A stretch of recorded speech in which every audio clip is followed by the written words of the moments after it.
Wala sa talent yan. Nasa sipag yan.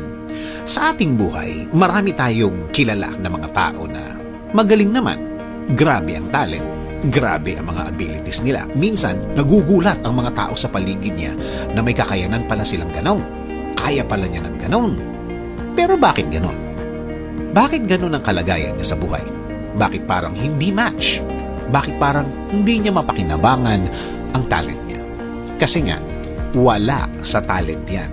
Nasa sipag at attitude yan. May mga taong kahit ilang beses mo nang binigyan ng chance, nabigyan ng chance ng buhay, bakit parang hindi umaangat? Parang hindi nagle-level up. Parang hindi niya napapakinabangan ang kaya niyang gawin.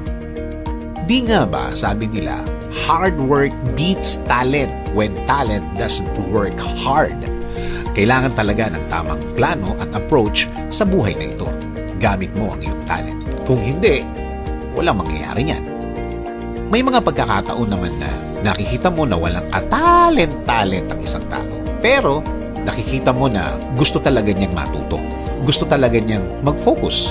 Kahit mga barkada time o labas-labas, kaya niyang isakripisyo basta madagdagan lang ang alam niya at mag-level up ang talent niya. One day, ang galing-galing na niya.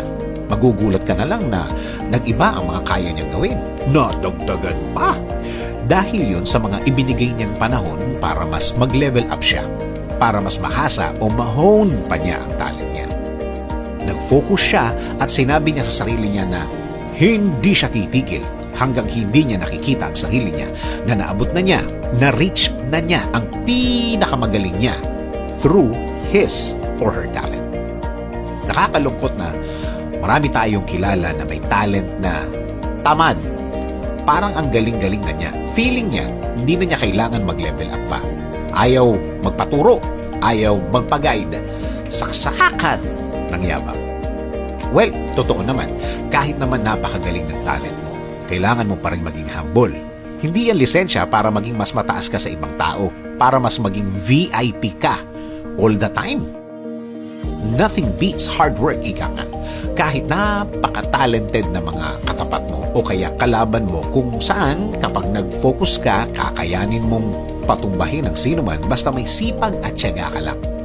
Kahit gaano pa sila kagaling, tapatan lagi ng sipag at tamang attitude, magiging okay na ang lahat. Humingi ng tamang guidance galing sa Diyos. Hingin sa Kanya ang tamang direksyon. Hingi ng tamang tao na tutulong at magbibigay ng tamang payo sa kung ano man ang ginagawa mo. Hingin ang tamang oportunidad, pagkakataon para magamit mo ng tama. Ang talent naman natin na nagagamit natin ay galing sa Kanya. Minsan, nagugulat ka na lang sa mga kaya mong gawin. May abilidad ka pala sa ganyan, may kaya ka palang gawin ganon.